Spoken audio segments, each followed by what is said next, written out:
Hi there! In today's video, I'll show you how to change watch orientation for left-handed users on your Apple Watch SE 2nd generation. Let's get started. So, as a first step, we would need to go to the settings. For that, click on this digital crown and click on this settings icon. Then scroll down and go to this tab named General.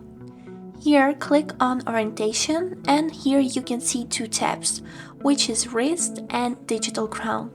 If we will choose the wrist left, nothing will change, but if we will go to the Digital Crown and switch it to the left, the screen will immediately rotate, so your Digital Crown can be more comfortable for left-handed people.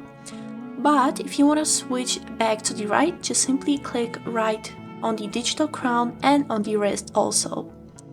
Just like this, and that's it.